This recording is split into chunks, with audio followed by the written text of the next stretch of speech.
And the Shaykh also gave some examples here. He gave one particular example from a narration narrated by Imam Ahmad, that Abdullah ibn Mughaffal radiallahu anhu, he heard his son say, Allahumma inni as'aluka al-qasr al-abyad an yamin al-jannah idha dakhaltuha. His son said, oh Allah, I ask you for the palace, for the white palace that's on the right of the Jannah after I enter it. The white palace on the right side of Jannah. So his father said to him, Ya Bunay, oh my son, Salillah al-Jannah wa ta'awwadh bihi min al-nar. Ask Allah for Jannah and seek refuge in nar.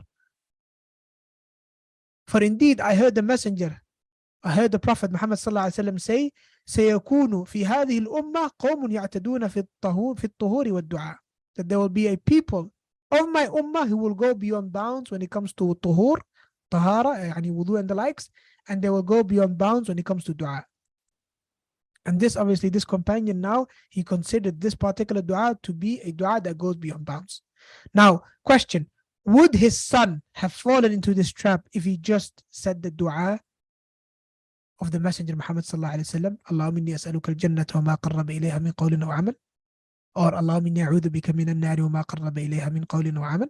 Prophet used to say, oh Allah, I ask you for Jannah and that which brings me near to Jannah from good deeds or speech. And oh Allah, I seek your refuge from hellfire and that which brings me near to hellfire from action or speech. If he had said that, would he have fallen into this trap? No, he wouldn't. واضح?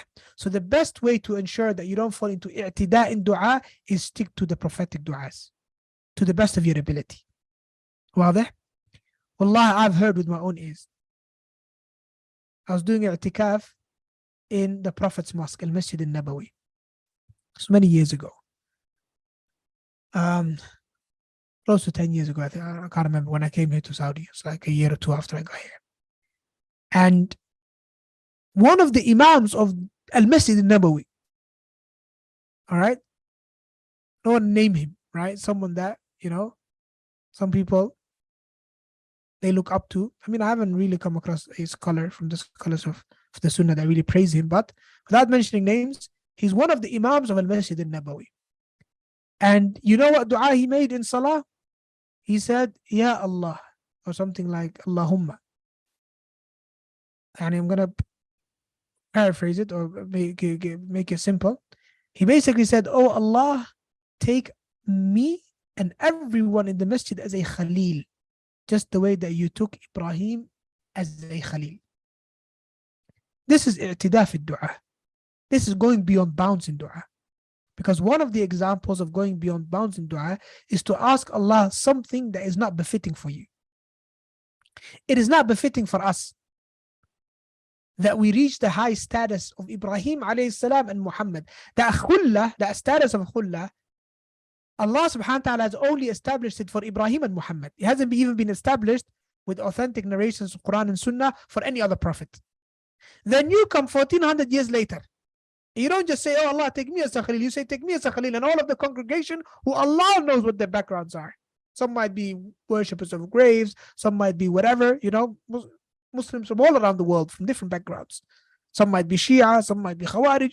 And then you say in your dua, oh Allah, take me and everyone here in congregation as a Khalil. That is i'tida fi dua. And that's a dua that's not accepted. واضح? Is that clear? That's an example that I personally heard with my own two ears. And there's others as well. There's others ad'iyah that I've heard as well. Sometimes the Imams of the Haram, some of the Imams of the Haram, they do, which there is i'tida in it, unfortunately. And even some of the way they make dua, sometimes there's i'tida. The scholars, they mentioned that lengthening the dua al-qunut too long is i'tida. It's not legislated. Sometimes they mention that shouting, raising your voice in dua is i'tida, is not permissible. Sometimes they make sure that they come with sentences that rhyme. As sajja is called. Doing too much sajja is also not allowed. Okay? So there's a lot of things that happen, which if you don't know, also sometimes like saying the dua in a beautified voice, even though some scholars say it's all right, some say it's not. There's a difference of opinion there. But nevertheless, just stick to the sunnah. Just stick to the sunnah. So that was one example that I've heard in my own two ears. So i'tida you need to stay away from. I'tida you need to stay away from. Then we have